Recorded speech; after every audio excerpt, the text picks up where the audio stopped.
O Senhor esteja convosco. Ele está no meio de nós. Proclamação do Evangelho de Jesus Cristo segundo João. Glória a vós, Senhor. Naquele tempo disse Jesus: As minhas ovelhas escutam a minha voz. Eu as conheço e elas me seguem. Eu dou-lhes a vida eterna e elas jamais se perderão. E ninguém vai arrancá-las de minha mão. Meu Pai, que me deu estas ovelhas, é maior que todos, e ninguém pode arrebatá-las da mão do Pai. Eu e o Pai somos um. Palavra da salvação. Glória a vós, Senhor.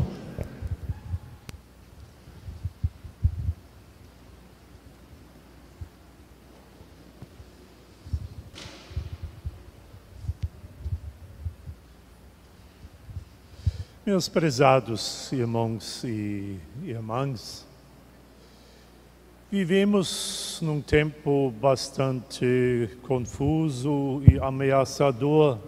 Muito sofrimento está tomando conta do nosso mundo e nós nem sabemos como influenciar ou remediar pelo nosso comportamento pessoal esta situação complicada. Celebrando hoje também o Dia das Mães, a fundadora não queria que este dia que ela, no início do século passado, nos Estados Unidos conseguiu implantar, tomasse esta forma como hoje. Ontem, assistindo à televisão, 15 minutos mais ou menos, só se falava do lucro, do aumento de venda de flores, de presentes. Uma beleza pura, pois o rendimento aumentou e o preço muito mais ainda. E toda mãe precisa receber e já recebeu seu presente. Dia das Mães, conforme a fundadora, era coisa bem diferente. E nós vivemos um mundo assim comercializado, nós vivemos também um mundo em nossos dias marcado pelo sofrimento. Até que ponto, então, podemos reagir e agir? Será que a nossa oração consegue ajudar em épocas de crise como nós estamos passando? Há mais que 2 anos a Covid nos angustia e agora também alastra-se ainda uma guerra desnecessária no leste europeu. Não temos firmeza e não temos também confiança que as coisas vão dentro de breve melhorar. A Covid está mais ou menos controlado, apesar de muita gente que tomou posição contra, não ia usar máscara e evitar aglomeração de gente, pois isso só toca aos outros e esses milhares de mortos só aconteceram da vizinhança para fora. Na Europa, onde as pessoas sentem a presença desta guerra mais ameaçadora, a igreja convida as pessoas para se unirem em oração nas paróquias e igrejas, pedindo pela paz neste país de Ucrânia e também desta ameaça que toda a Europa, para não dizer o mundo, está sofrendo. E interessantemente, e sobre isso vamos falar um pouquinho, assim, o sentido da oração na nossa vida, seja comunitária como também pessoal.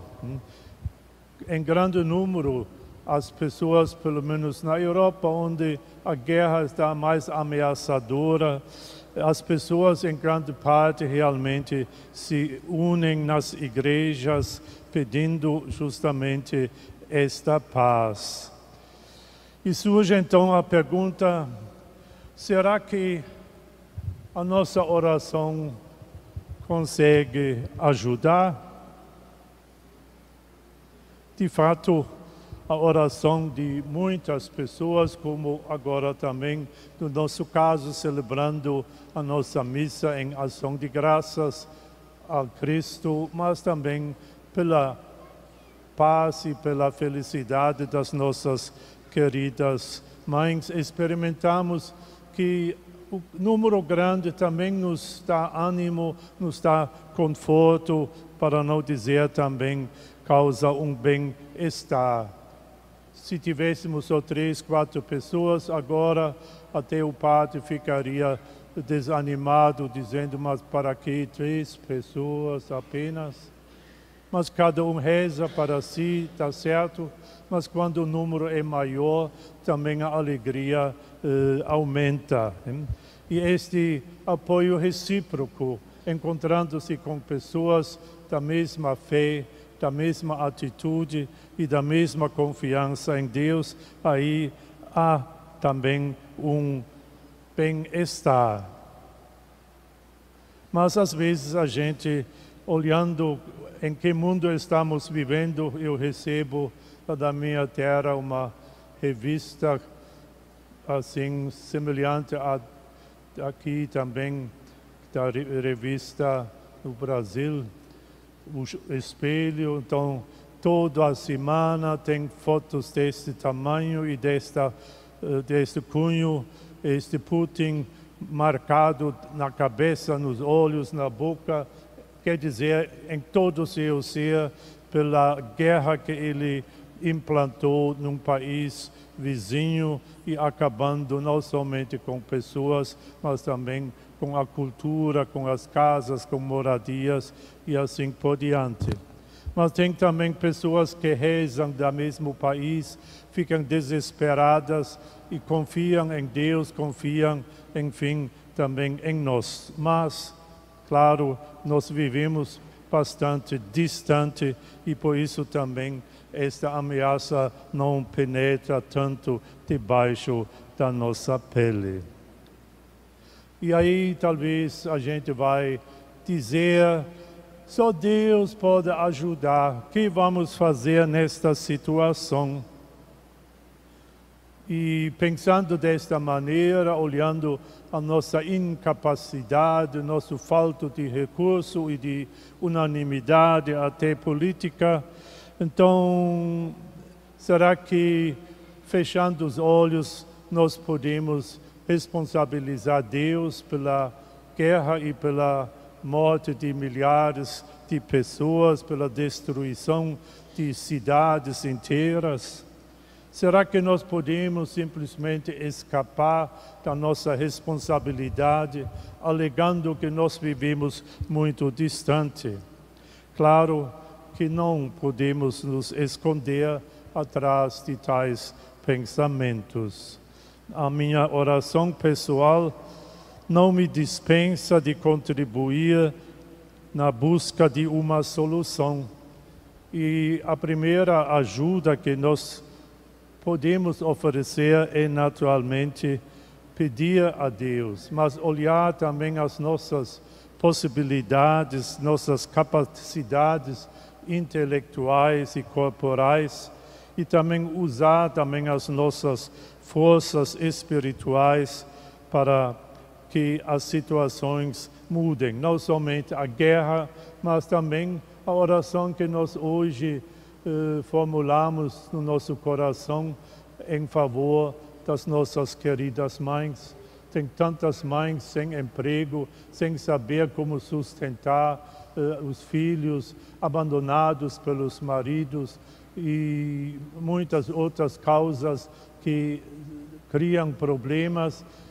falta de alimentação e a gente que tem em abundância recursos para aliviar tais famílias, tais mães, não se mexem, não ligam, mas tem outros que sabem usar as suas capacidades intelectuais e corporais, ajudando para organizar, também ajuda a tais pessoas e também orientando tais pessoas, recorrendo às próprias capacidades intelectuais e espirituais, como fazemos, rezando também pelos outros, para que criem juízo e para que encontrem também ajuda nas pessoas em seu redor.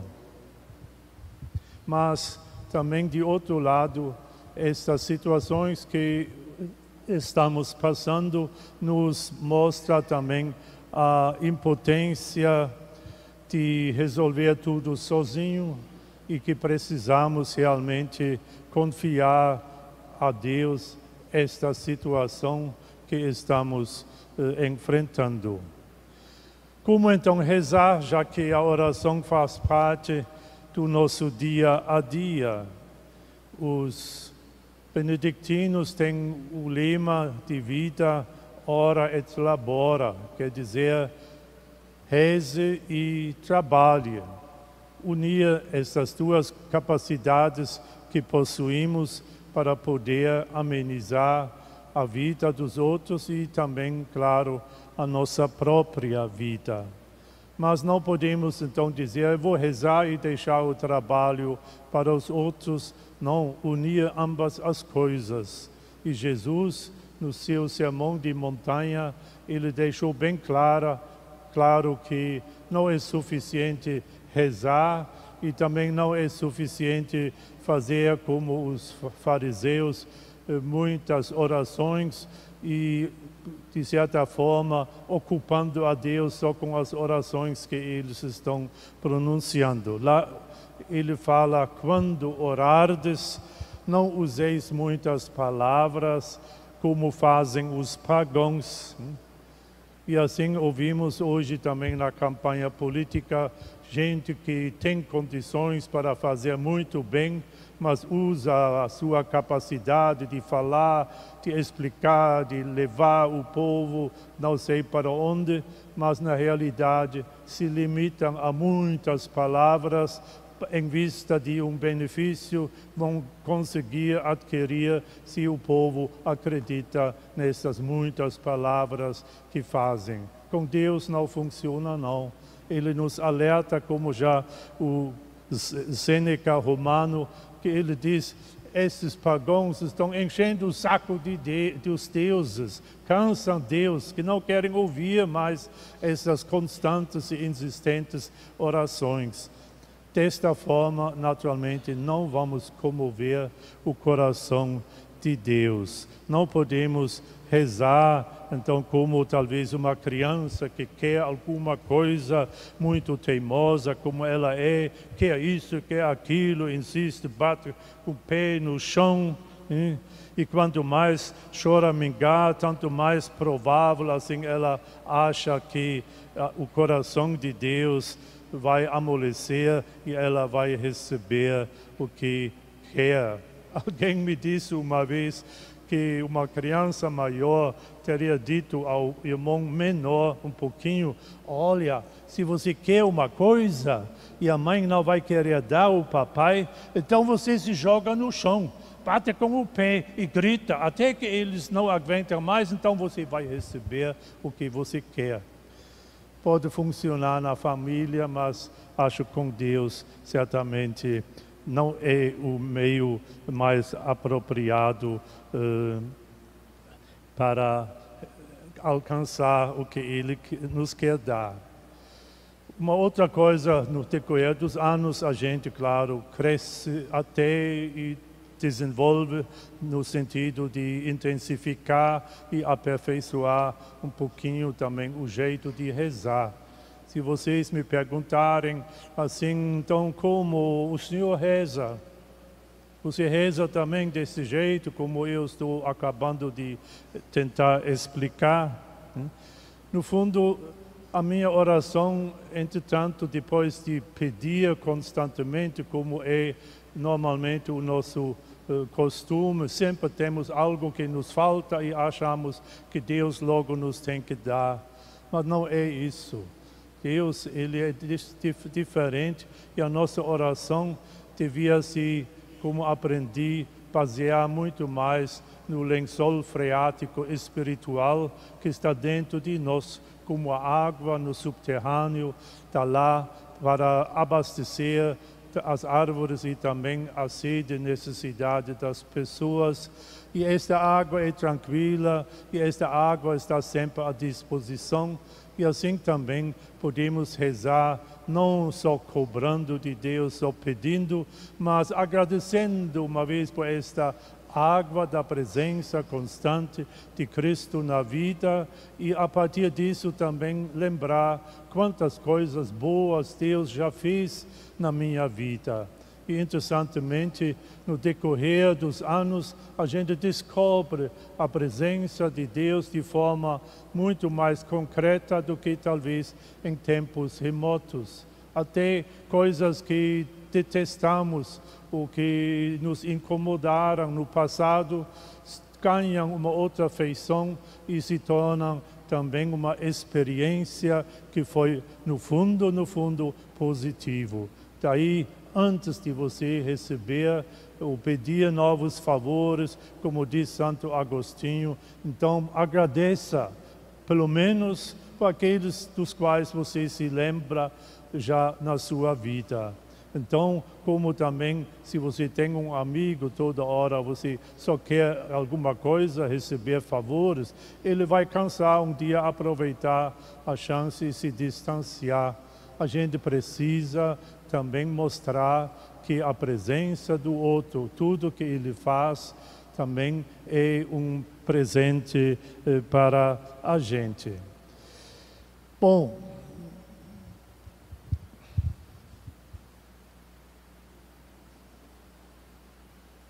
importante, então, também para rezar direitinho, é que a gente procure, vamos dizer, um lugar até isolado um pouquinho e deixar antes de entrar com milhares de pedidos, tentando acordar a Deus para prestar atenção, né? A gente precisa deixar Deus entrar. Faz poucos dias, eu também falei sobre uma historinha que um pintor pintou uma porta para a Casa da Paz, mas ele esqueceu de colocar o trinco. Pensou o menino que estava neste museu junto com o pai e disse: olha, papai, esta porta falta trinco. E o pai assustou, mas na medida que começou a pensar, ele percebeu, não, o pintor não esqueceu de pintar o trinco para abrir a porta. O trinco está do lado de dentro, quer dizer, do dentro do nosso coração, para Deus entrar. Muita gente não consegue rezar, pois mantém toda hora esta porta trancada. E Jesus, como os Atos, como o Apocalipse nos ensina, fala de que Jesus vem batendo de fora a porta do nosso coração. Aí precisamos abrir. Se você não abrir, você pode fazer romaria para onde quiser, não resolve nada. Pois você deixa excluir Cristo, e a oração é o encontro, o diálogo com este Cristo na sua vida. Daí o primeiro passo de uma boa oração é deixar Jesus entrar. E como ele entra? Através dos seus pensamentos, suas necessidades, suas alegrias, seus momentos de gratidão e de felicidade. Leva isso para dentro, deixa Cristo entrar para falar sobre isso, para criar um clima de paz dentro do seu coração. E esse silêncio é fundamental, né? E acontece também que a gente precisa ou quer ou foi solicitado também para rezar. Reze por mim. Muitas pessoas em grandes necessidades formulam este pedido com razão. Mas a gente tem que ter também cuidado.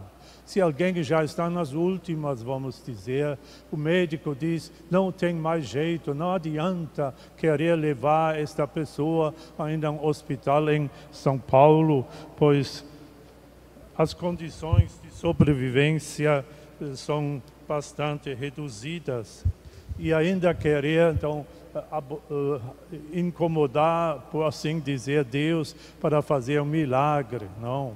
Desta forma também, se alguém pede para, vamos dizer, curar alguém que está numa fase última, então reze para que ele tenha uma boa morte. Nós acreditamos que o nosso objetivo é encontrar-nos com Deus.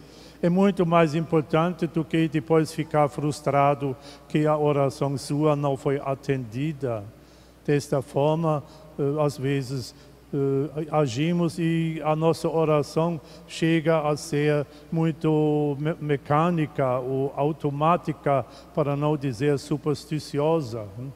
Que adianta fazer uma romaria a Nossa Senhora Aparecida, pedindo ao seu padrinho para ele pagar a passagem e pedir que você consiga passar no vestibular que está próximo.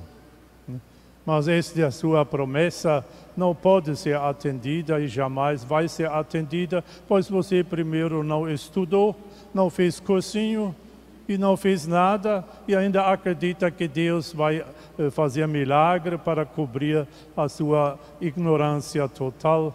Ora et labora, estude e reze, faça ambas e aí também a mãe pode acender a vela e fazer a sua oração para você ficar calmo interiormente e podendo raciocinar para fazer uma prova boa. E esses pedidos de súplica, às vezes é realmente difícil, né? Se você hoje reza pela sua mãe, para que Deus a abençoe, mas se você só vai rezar para Deus abençoar todas as mães do mundo, Ele está fazendo isso já. Mas peça para que sua mãe possa dar conta do seu recado. Peça a Deus para ser você uma boa filha, um bom filho. Isso nós precisamos pedir, né? E cada um faça o seu pedido, né? E o Putin certamente também reza. Mas ele não reza pelo bem-estar, saúde e salvação e longa vida dos ucranianos. Ele pede para poder acabar quanto antes, né? E ainda pede o seu povo para fazer a mesma coisa. Até a Igreja Ortodoxa Russa também está apoiando este massacre que o presidente inventa. Nós precisamos ter também juízo também quando os nossos políticos abertamente estão procurando coisas que não são para o bem do povo, ou talvez apenas só para si mesmos, debochando daí da nação e de tudo que nos é sagrado. Pois não, meus caros irmãos, mas não vamos desesperar, não. Lembro um menino, um rapaz, que veio muitas vezes até a nossa igreja e ele então me falou várias vezes, o Senhor reze por mim. Eu pedi a Deus, pois Ele nunca me atende enquanto atende aos outros. E um certo dia ele disse, olha, seu padre, Deus não quer saber de mim, então eu vou pedir ao capeta para ele me ajudar. A gente pode chegar até a este desespero se a gente quer cobrar de Deus. Ninguém tem direito de cobrar de Deus.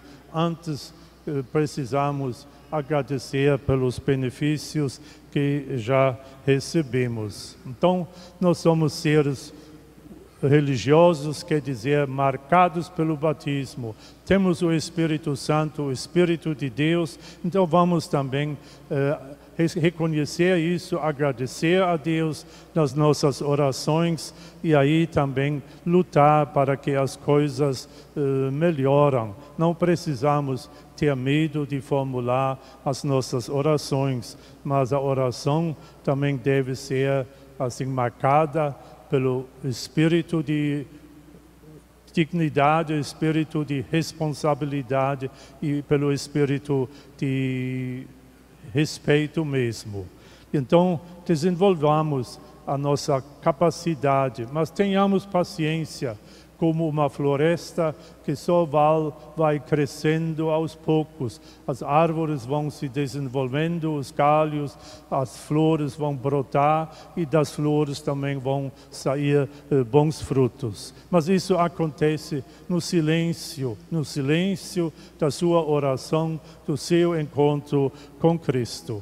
E esta vida de oração, então, também pode crescer, como eu pessoalmente, olhando como mencionei, o meu proceder durante mais que 50 anos de padre, vale a pena, ajuda imensamente também a amadurecer interiormente, tornando-nos também cada vez mais semelhante a Cristo, que nos ama com todo o seu coração e com todas as suas possibilidades divinas. Amém. Amém.